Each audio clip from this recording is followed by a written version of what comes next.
Hello YouTube, welcome. This is That's Not Ketchup and you're watching AirMech Madness. And this video is a tank push, building a lot of Longhorns and other type of units and then rushing them all in at once you feel that you have the advantage. So this match will consist of me primarily doing some Archies and some Longhorns, and then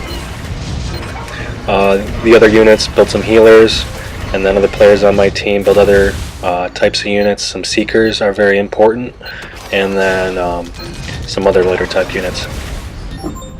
So to do tank push, I'm actually building some artillery first, and you got to be careful if you want to try to do this because they are pretty easy to kill. And what I like to do is just build them right off the bat, start placing them where the enemies might try to roll up in mid. And then really I'm going to try to control this base right here that I'm at, and then I'm going to move them back. I mean, I'm having them up forward right now, but I'm eventually going to move them back. And it's okay if the enemy team starts to capture this middle base, because our Archies are going to do a lot of damage, take out their units, while in the meantime I start building up tanks and patchers to keep my artillery and tanks alive while I continue to build up forces. So this is a little more, I wouldn't even really call it a rush, it's really just building up a massive amount of forces. I'd probably call it a tank push, because I'm not trying to do this as fast as I can. It's more just doing it right, getting the right amount of units, and then making your push forward towards the enemy base. So this is a little different from my other rush videos.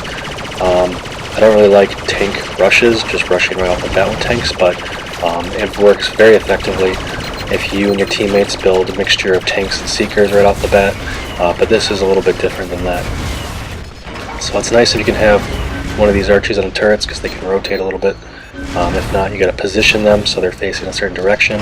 Right here, they're going to put their forces naturally in the front of the mid, and that's why Archies are really nice. I don't do Berthas, that's more licking, but Berthas do an insane amount of damage. It's a lot more economical for me to have Archies, and I can have them up right off the bat. And I don't like having two types of artillery in the same loadout. If one of my teammates were to run it, then that'd be good. The third player on our team, don't really know him, some random, so it'll be interesting to see if he kind of picks up on what we're trying to do. Works really well with the Osprey too, because I'm a healer, and tanks can take a pretty good amount of damage. They have a pretty decent health pool. They're not devastators, but they will be able to take a lot of beating. And being a healer like the Osprey, you can use your move that allows you to heal a unit up. And then if you get to level 7, you can do the mass heal, which is really awesome with a tank push, especially when you have a lot of number of units that are overall strong, like the Longhorn. So you can see right now I'm kind of worried. I see they're building some Archies too, so I try to focus on that. I want to have the ranged advantage, don't want them to have that, so I'm going to stop them before they build up too many. It also makes it harder for my patchers to continuously heal all the units around them. If they get barraged too much, they're just going to not be able to put up with the damage that's incoming, and everything is going to die. So I'm trying to stay still, because you do get a more accuracy when you stand still and you hit a unit, but at the same time I do need to move around, so there's always that too. So now I'm starting to build some more units, keep them at this base. There's really no reason for me to try to push and take middle right now. Yes, we want it, but we have it under control. They're not being able to build up units like they want right now. My Archies and some of our other units are giving us some nice defensive padding. You can see here we wiped out all the units around them, so it's going to be very difficult for them to try and make a stand right there. So really, even though they had mid control, we had control of the actual mid ourselves, not even being on it, just being able to take care of their units. You can see they don't have any units anymore, and we have a bunch of units right here, so we have the big advantage right here. And that's what it's all about, just making sure you don't need to rush everything right away like my other videos. You can just kind of start building up units, taking out their units, so you just have the unit advantage, and then when it's time, you rush your units in. Pretty typical RTS strategy. Rush all your units at the right time. We want to make sure that we really get the final base when we make our push, because if we don't, all units will be dead, and that kind of puts the advantage up for grabs. They're able to recover. We don't want that. So I'm going to continue to build Longhorns to make a good push, and I'm going to continue to destroy their units as long as I can. That's really the overall objective for this Longhorn push.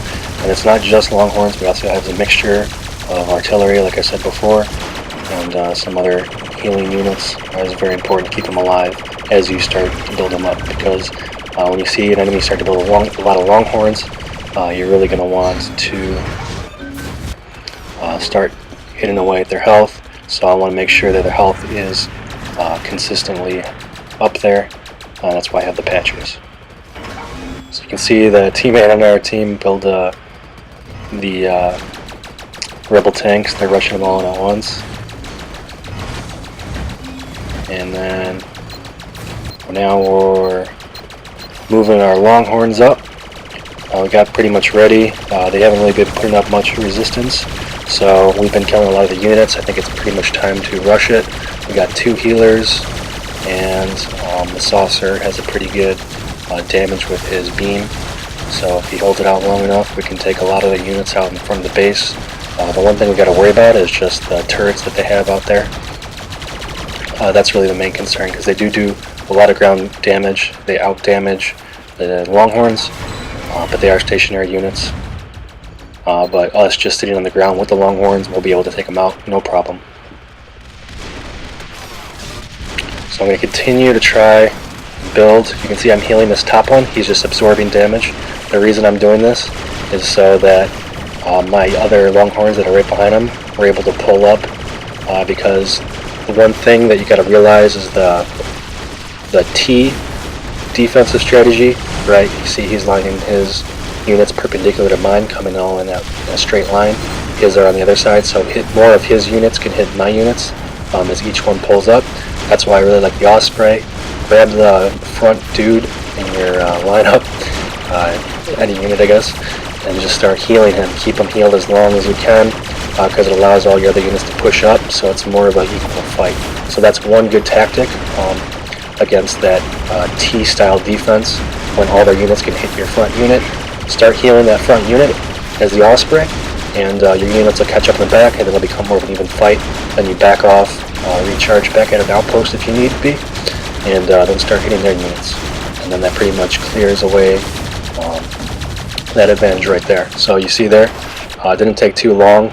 It was just all about taking out their units as we built up ours.